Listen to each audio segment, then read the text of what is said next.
समस्त मात्र शक्तियों भाई बंधुओं सादर जय श्री कृष्ण। आप सभी का बहुत बहुत स्वागत है आपके अपने ही चैनल एस्ट्रो गुरुजी में।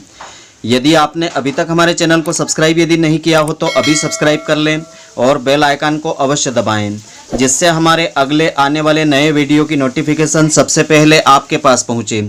आप नित्य का राशिफल, नई नई ज्ञानवर्धक जानकारियां हमारे चैनल से प्राप्त करते रहें।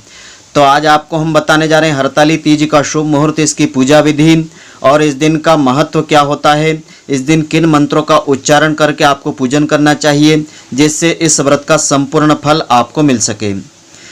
तो भाद्रपद माह के शुक्ल पक्ष की तृतीया तिथि को यह व्रत रखा जाता है। इस वर्ष हरतालिका तीज का व्रत रहेगा। दिनांक 21 अगस्त 2020 शुक्रवार को रहेगी। तो मान्यता ऐसी है कि जो सुहागन स्त्रियां इस दिन निर्जल व्रत रखती हैं उन्हें अखंड सौभाग्यवती का आशीर्वाद मिलता है।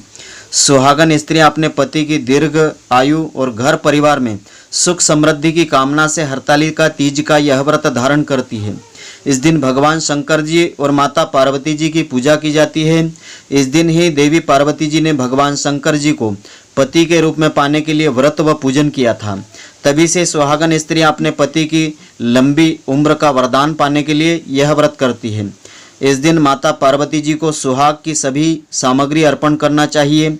मान्यता ऐसी है कि इससे प्रसन्न होकर के देवी पार्वती जी भी व्रत करने वाली स्त्री के सुहाग की रक्षा करती है और दीर्घ आयु का आशीर्वाद देती है।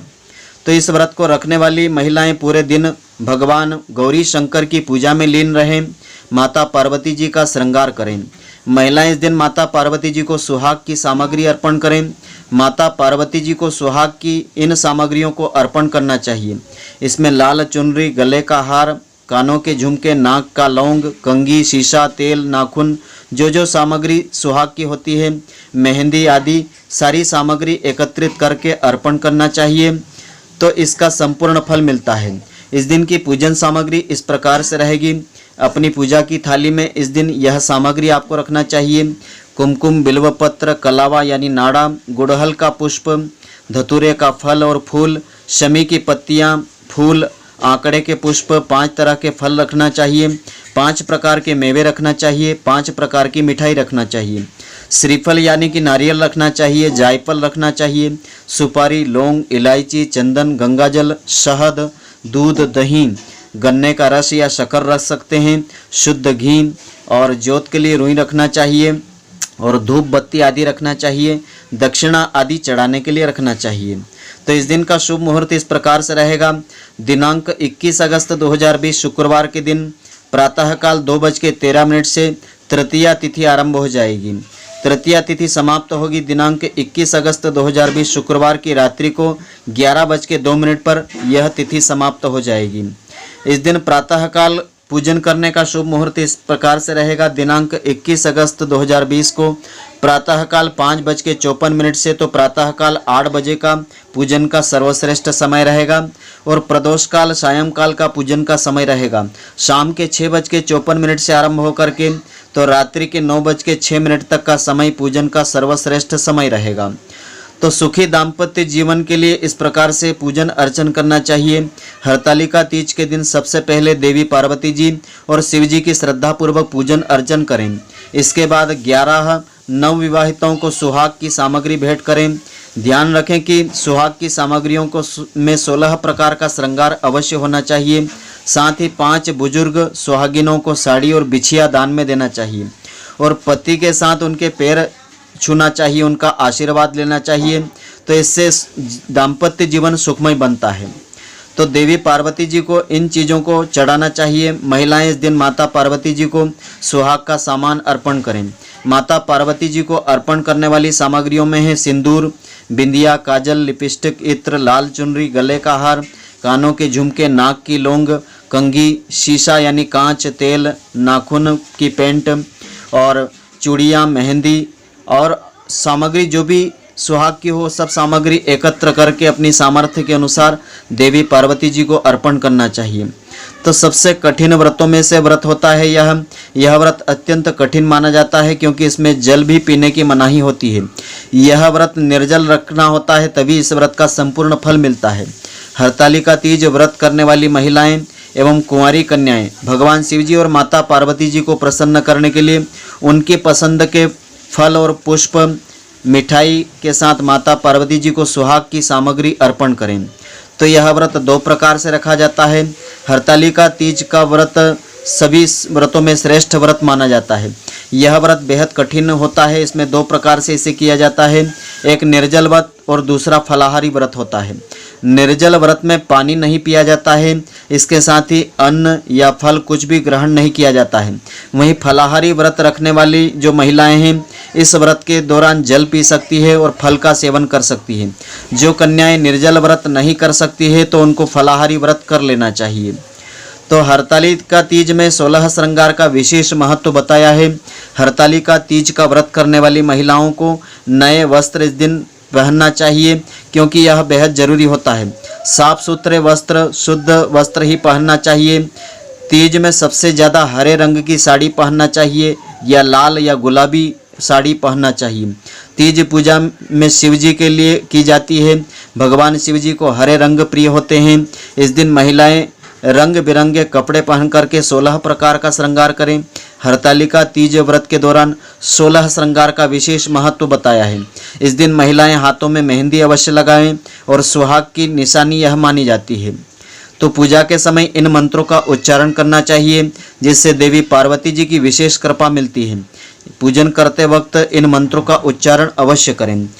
ओम उमाय नमः, ओम पार्वत्ये नमः, ओम जगद्धात्रे नमः, ओम जगत प्रतिष्ठाय नमः, ओम शांति स्वरूपिण्ये नमः, ओम शिवाय नमः, ओम हराय नमः, ओम महेश्वराय नमः, ओम शंभवे नमः, ओम शूलपाणिये नमः, ओम पिनाक वृषे नमः, ओम शिवाय नमः, ओम पशुपतये नमः, ओम महादेवाय नमः।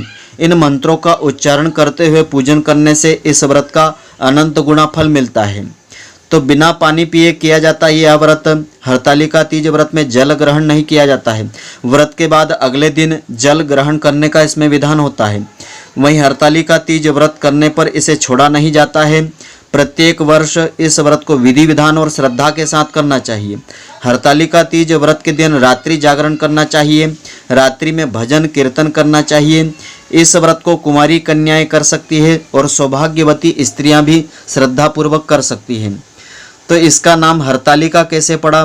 पार्वती जी भगवान शिव जी को पति के रूप में पाने के लिए तपस्या कर रही थी। इस दौरान पार्वती जी की सखियों ने उनकी मदद करने के लिए विशेष योजना बनाई थी।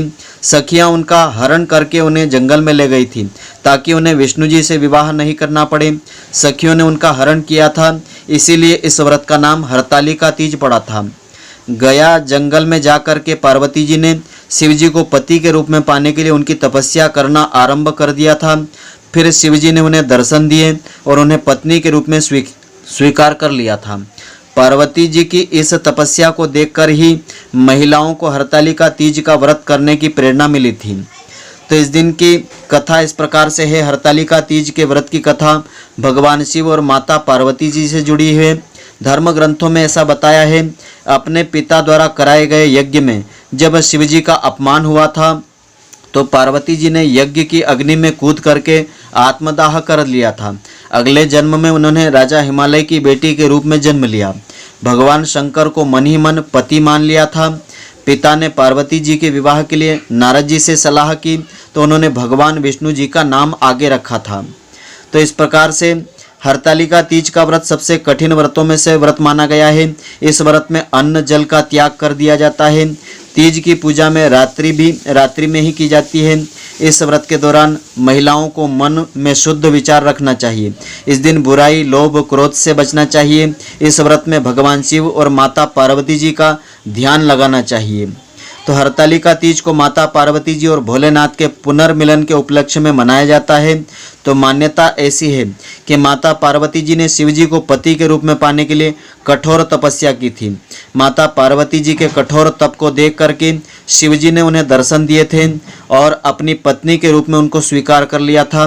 तभी से अच्छे पति की कामना और पति की लंबी आयु के लिए यह व्रत सौभाग्यवती स्त्रियों के लिए रखा जाता है और कुंवारी कन्याएं मनचाहा वर पाने के लिए यह व्रत धारण करती है। हरतालिका तीज व्रत तीज अगर आप एक बार रखती हैं तो आपको यह व्रत हर वर्ष रखना चाहिए। अगर किसी कारणवश आप व्रत छोड़ना चाहती हैं तो उद्यापन के बाद किसी और को व्रत दे सकती हैं। हरतालिका तीज व्रत में महिलाएं 24 घंटे तक बिना अन्न जल के रहती हैं। हालांकि दूसरी जगहों पर नियम अलग हो सकता है। इस व्रत को केवल सुहागिन महिलाएं और विवाह की कामना रखने वाली कुंवारी कन्याएं कर सकती हैं। तो इस व्रत को पूर्ण श्रद्धा और विश्वास के साथ किया जाता है, पूरे विधि विधान के साथ किया जाता है। तो इस व्रत का अनंत गुना फल मिलता है। भगवान शिव और माता पार्वती जी का विशेष आशीर्वाद मिलता है। इससे घर में सुख समृद्धि का वास रहता है। तो आशा करता हूँ कि आपको हमारी यह ज्ञानवर्धक जानकारी पसंद आई होगी। यदि आपको पसंद आई हो तो आप हमारे वीडियो को अधिक से अधिक शेयर अवश्य करें, जिससे कि अधिक से अधिक महिलाएं इस व्रत का लाभ प्राप्त कर सकें।